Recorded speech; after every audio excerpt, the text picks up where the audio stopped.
जय श्री राधे कृष्णा। आप सभी का दिन शुभ और मंगलमय हो और भगवान श्री सूर्य नारायण की कृपा आप पर सदा बनी रहे। आज सुनिए ज्येष्ठ मास महात्म्य का अध्याय 19।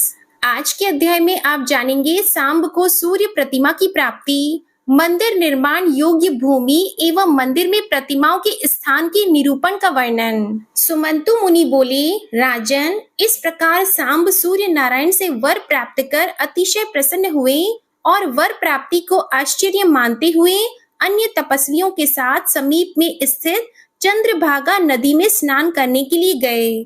वहां वे स्नान कर श्रद्धा के साथ अपने हृदय में मंडलाकार भगवान सूर्य की भावना कर मन में यह सोचने लगे कि सूर्य नारायण की कैसी प्रतिमा हो और उसे किस प्रकार कहाँ स्थापित करूं। इस प्रकार विचार कर ही रहे थे कि उन्होंने देखा चंद्रभागा नदी के ऊपर से एक अत्यंत दैदीप्यमान प्रतिमा बहती हुई चली आ रही है। प्रतिमा को देखकर सांब को यह निश्चय हो गया कि यह भगवान सूर्य की ही मूर्ति है। जैसी उन्होंने आज्ञा दी थी वही यह सूर्य प्रतिमा है, इसमें किसी प्रकार का संदेह नहीं। यह सोचकर नदी से उस तेज से चमकती हुई मूर्ति को निकालकर उन्होंने मित्र वन में एक स्थान पर तपस्वियों के साथ विधि पूर्वक उसकी स्थापना की। एक दिन सांब ने सूर्य प्रतिमा को प्रणाम करके पूछा, नाथ, आपकी यह प्रतिमा किसने बनाई? इसकी आकृति बड़ी सुंदर है, आप कृपा कर बताएं। तब प्रतिमा बोली, सांब, पूर्व काल में मेरा रूप प्रचंड तेजोमय था। उससे व्याकुल होकर सभी देवताओं ने प्रार्थना की कि आप अपना रूप सभी प्राणियों के सहन करने के योग्य बनाएं, नहीं तो सभी लोग जल जाएंगे। मैंने महातपस्वी विश्वकर्मा को आदेश दिया कि मेरे तेज को कम कर मेरा निर्माण करो। मेरा आदेश प्राप्त कर उन्होंने शाक द्वीप में चक्र को घुमाकर मेरे तेज को खराद दिया। उसी विश्वकर्मा ने कल्प वृक्ष के काष्ठ से यह मेरी सुलक्षणा प्रतिमा बनाई है। तुम्हारा उद्धार करने के लिए मेरी आज्ञा के अनुसार विश्वकर्मा ने ही सिद्ध सेवित हिमालय पर इसे निर्मित कर चंद्रभागा नदी में प्रवाहित कर दिया है। सांब, यह स्थान बड़ा शुभ है, सुंदर है। यहाँ सदा मेरा सानिध्य रहेगा। प्रातः मनुष्य गण इस चंद्रभागा नदी के तट पर मेरे सानिध्य प्राप्त करेंगे। मध्याह्न में काल प्रिय में और अनंतर यहाँ प्रतिदिन मेरा दर्शन प्राप्त करेंगे। पूर्वान में ब्रह्मा, मध्याह्न में विष्णु और अपराह्न में शंकर सदा पूजा करेंगे। महाबाहो, इस प्रकार भगवान सूर्य के ऐसा कहने पर सांब अत्यंत प्रसन्न हुए और भगवान सूर्य भी अंतर ध्यान हो गए। राजा शतानीक ने पूछा, मुनि, सांब ने भगवान सूर्य की प्रतिमा की प्रतिष्ठा किस प्रकार की? किसके कथन अनुसार उन्होंने भगवान आदित्य के प्रासाद का निर्माण कराया? तब सुमंतु मुनि बोले, चंद्रभागा नदी से प्रतिमा प्राप्त करने के बाद सांब ने देवर्षि नारद का स्मरण किया। स्मरण करते ही वे वहां उपस्थित हो गए। सांब ने विधिवत उनका पूजन सत्कार आदि करके उनसे पूछा, महाराज, भगवान के मंदिर को जो बनवाता है तथा प्रतिमा की जो प्रतिष्ठा करता है, उन दोनों का क्या फल है? तब नारद जी ने कहा, नर शार्दूल, जो रमणीय स्थान में सूर्य मंदिर का निर्माण कराता है वह व्यक्ति सूर्य लोक में जाता है, इसमें संदेह नहीं। सांब ने पूछा, सूर्य मंदिर का निर्माण किस प्रकार तथा किस स्थान पर कराना चाहिए, आप इसे बताएं। तब देवर्षि नारद जी बोले, जहाँ जल राशि निरंतर विद्यमान रहे वहाँ मंदिर बनवाना चाहिए, अर्थात सर्वप्रथम एक विशाल जलाशय का निर्माण कराना चाहिए। यश और धर्म की अभिवृद्धि के लिए वहीं देव मंदिर का निर्माण कराना चाहिए। उसके पास उद्यान एवं पुष्प वाटिका भी लगवानी चाहिए। ब्राह्मण आदि वर्णों के लिए जैसी भूमि वास्तुशास्त्र की दृष्टि से प्रासाद निर्माण के लिए वर्णित है, वैसी ही भूमि देव प्रासाद के लिए भी प्रशस्त मानी गई है। सूर्य नारायण का मंदिर पूर्वाभिमुख बनवाना चाहिए। पूर्व की ओर द्वार रखने का स्थान न हो तो पश्चिमाभिमुख बनवाएं, परंतु मुख्य पूर्वाभिमुख ही है। स्थान की इस प्रकार से कल्पना करें कि मुख्य मंदिर से दक्षिण की ओर भगवान सूर्य का स्नान गृह और उत्तर की ओर यज्ञशाला रहे। भगवान शिव और मातृका का मंदिर उत्तराभिमुख, ब्रह्मा का पश्चिम और विष्णु का उत्तर मुख बनवाना चाहिए। भगवान सूर्य के दाहिने पार्श्व में निक्षुभा तथा बाएं पार्श्व में रागी को स्थापित करना चाहिए। सूर्य नारायण के दक्षिण भाग में पिंगल, वाम भाग में दंडनायक, सम्मुख श्री और महाश्वेता की स्थापना करनी चाहिए। देवगृह के बाहर अश्विनी कुमारों का स्थान बनाना चाहिए। मंदिर के दूसरे कक्ष में राज्ञ और श्रोष, तीसरे कक्ष में कलमाश और पक्षी, दक्षिण में दंड और माठर, उत्तर में लोक पूजित कुबेर को स्थापित करना चाहिए। कुबेर से उत्तर रेवंत एवं विनायक की स्थापना करनी चाहिए, या जिस दिशा में उत्तम स्थान हो वहीं पर उनकी स्थापना करें। दाहिनी एवं बाईं ओर अर्घ प्रदान करने के लिए 2 मंडल बनवाएं। उदय के समय दक्षिण मंडल में और अस्त के समय वाम मंडल में भगवान को अर्घ दें। चक्राकार पीठ के ऊपर स्नान गृह में 4 कलशों से भगवान सूर्य की प्रतिमा को सविधि स्नान कराएं। स्नान के समय शंख आदि मंगल वाद्य बजाने चाहिए। तीसरे मंडल में सूर्य नारायण की पूजा करें। सूर्य नारायण के सामने दिंडी की स्थानक प्रतिमा स्थापित करनी चाहिए। स्थानक प्रतिमा अर्थात खड़ी हुई प्रतिमा। सूर्य नारायण के सम्मुख समीप में ही सर्वदेवमय व्योम की रचना करनी चाहिए। मध्याह्न के समय वहां सूर्य को अर्घ देना चाहिए, अथवा मध्याह्न में अर्घ देने के लिए चंद्र नामक तृतीय मंडल बनाएं। प्रथम स्नान कराकर बाद में अर्घ दें।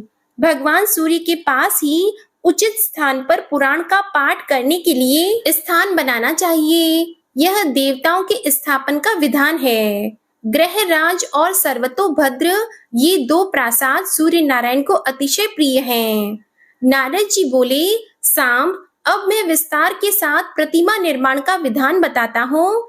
भक्तों के कल्याण की अभिवृद्धि के लिए भगवान सूर्य की प्रतिमा 7 प्रकार की बनाई जा सकती है। सोना, चांदी, ताम्र, पाषाण, मृत्तिका, काष्ठ तथा चित्रलिखित। इनमें काष्ठ की प्रतिमा के निर्माण का विधान इस प्रकार है। नक्षत्र और ग्रहों की अनुकूलता एवं शुभ शकुन देखकर मंगल स्मरण पूर्वक काष्ठ ग्रहण के लिए वन में जाकर प्रतिमा उपयोगी वृक्ष का चयन करना चाहिए। दूध वाले वृक्ष, कमजोर वृक्ष, चौराहे, देवस्थान, वाल्मीकि, शमशान, चैत्य, आश्रम आदि में लगी हुई वृक्ष तथा पुत्रक वृक्ष, जिसको किसी बिना पुत्र वाले व्यक्ति ने पुत्र के रूप में लगाया हो, अथवा बाल वृक्ष जिसमें बहुत कोटर हो, अनेक पक्षी रहते हो, शस्त्र, वायु, अग्नि, बिजली तथा हाथी आदि से दूषित वृक्ष, 1-2 शाखा वाले वृक्ष जिनका अग्र भाग सूख गया हो, ऐसे वृक्ष प्रतिमा के योग्य नहीं होते। महुआ, देवदारू, वृक्षराज, चंदन, बिल्व, आम्र, खदिर, अंजन, निम्ब, श्रीपर्ण अर्थात अग्निमंथ, पनस अर्थात कटहल, सरल, अर्जुन और रक्त चंदन ये वृक्ष प्रतिमा के लिए उत्तम हैं। चारों वर्णों के लिए अलग अलग ग्राह्य काष्ठों का विधान है। अभिमत वृक्ष के पास जाकर वृक्ष की पूजा करनी चाहिए। पवित्र स्थान, एकांत, केश अंगार शून्य, पूर्व और उत्तर की ओर स्थित, लोगों को कष्ट न देने वाला, विस्तृत, सुंदर शाखाओं तथा पत्तों से समृद्ध, सीधा, व्रण शून्य तथा त्वचा वाला वृक्ष शुभ होता है। स्वयं गिरे हुए या हाथी से गिराए गए, शुष्क होकर या अग्नि से जले हुए और पक्षियों से रहित वृक्षों का प्रतिमा निर्माण में उपयोग नहीं करना चाहिए। मधुमक्खी के छाते वाला वृक्ष भी ग्राह्य नहीं है। स्निग्ध पत्र समन्वित, पुष्पित तथा फलित वृक्षों का कार्तिक आदि 8 मासों में उत्तम मुहूर्त देखकर उपवास रखकर अधिवासन कर्म करना चाहिए। वृक्ष के नीचे चारों ओर लीप कर गंध, पुष्पमाला, धूप आदि से यथाविधि वृक्ष की पूजा करें। अनंतर गायत्री मंत्र से अभिमंत्रित जल से प्रोक्षण करें। 2 उज्जवल वस्त्र धारण कर वृक्ष की गंधमाल्य से पूजा करें तथा उसके सामने कुशासन पर बैठकर देवदारू की समिधा से अग्नि में आहुतियां दें और नमस्कार करें। इस प्रकार स्तुति करें कि हे प्रजापति सत्य स्वरूप, इस वृक्ष को नित्य नमस्कार है। श्रेष्ठ अंतरात्मन, सचराचरात्मन देव, इस वृक्ष में आप सानिध्य करें। सूर्यावृत मंडल इसमें प्रविष्ट हो, आपको नमस्कार है। इस प्रकार वृक्ष की पूजा कर उसको सांत्वना देते हुए कहें, वृक्षराज, संसार के कल्याण के लिए आप देवालय में चलें। देव, आप वहां छेदन और ताप से रहित होकर स्थित रहेंगे। समय पर धूप आदि प्रदान कर पुष्पों के द्वारा संसार आपकी पूजा करेगा। वृक्ष के मूल में धूप माल्य आदि से कुठार का पूजन कर उसका सिर पूर्व की ओर करके सावधानी से स्थापित करें।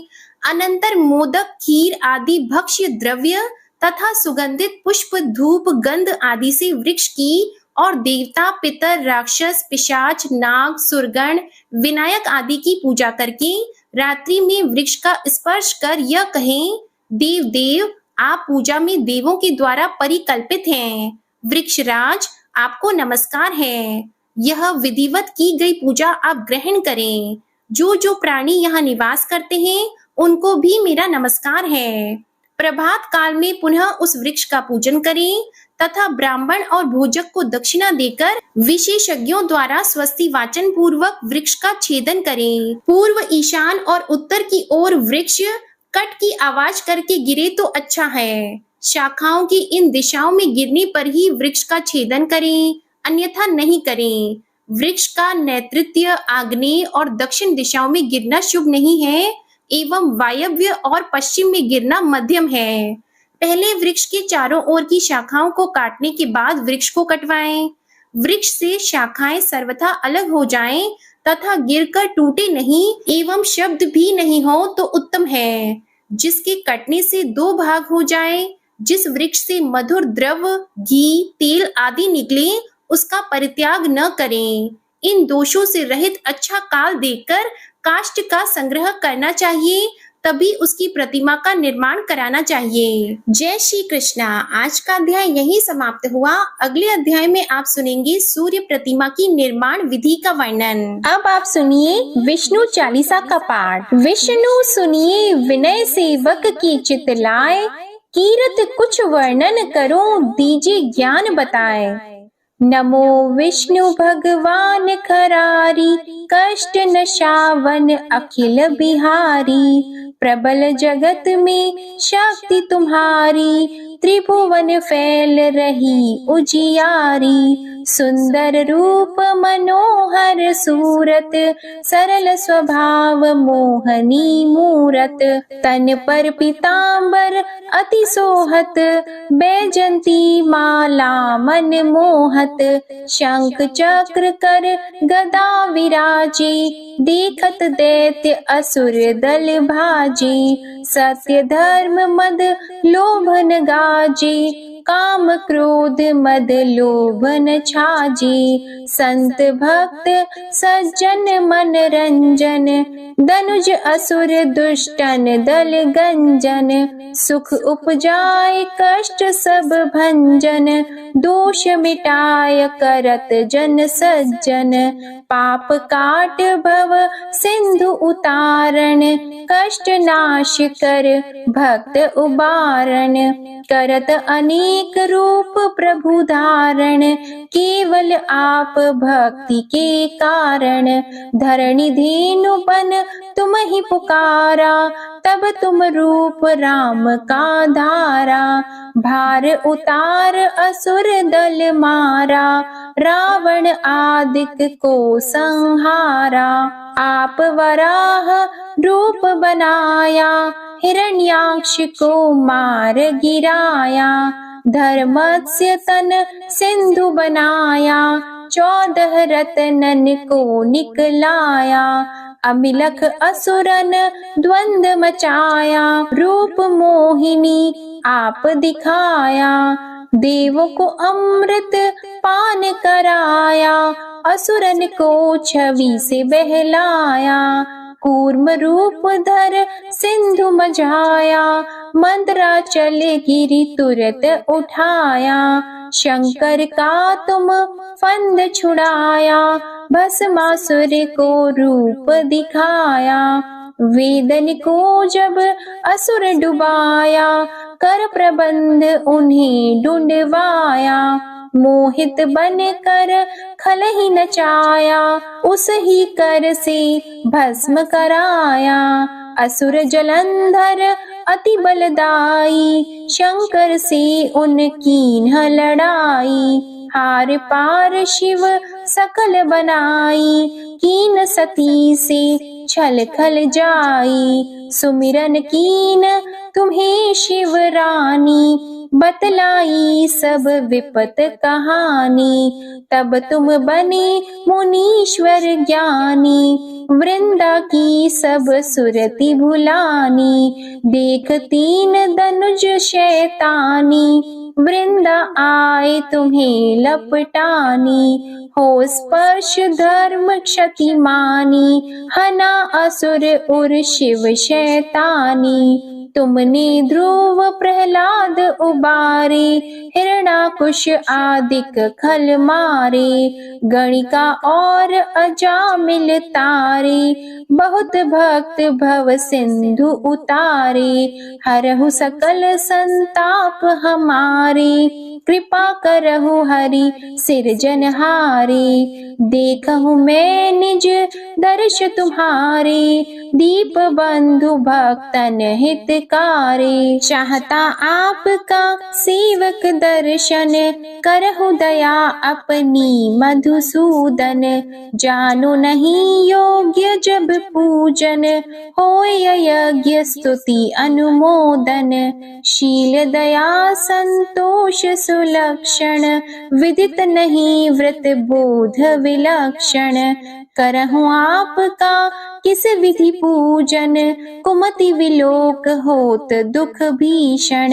करहु प्रणाम कौन विधि सुमिरन, कौन भांति मैं करहु समर्पण। सुर मुनि करत सदा सेवकाई, हर्षित रहत परम गति पाई। दीन दुखिन पर सदा सहाई, निज जन जान लेव अपनाई। पाप दोष संताप नशाओ, भव बंधन से मुक्त कराओ। सुत संपत्ति दे सुख उपजाओ, निज चरणन का दास बनाओ। निगम सदा ये विनय सुनावे, पढ़े सुने सो जन सुख पावे। श्री विष्णु चालीसा समाप्त होती है। प्रेम से बोलिए भगवान विष्णु और माता लक्ष्मी की जय। आज की कथा अगर आपको पसंद आए तो वीडियो को लाइक कीजिएगा, शेयर कीजिएगा, कमेंट में भगवान श्री सूर्य नारायण की जय लिखिएगा और चैनल को भी सब्सक्राइब करिएगा। इसी के साथ आज आप हमारे चैनल पर शनिवार व्रत कथा भी जरूर सुनिएगा। प्रेम से बोलिए श्री सूर्य नारायण भगवान की जय।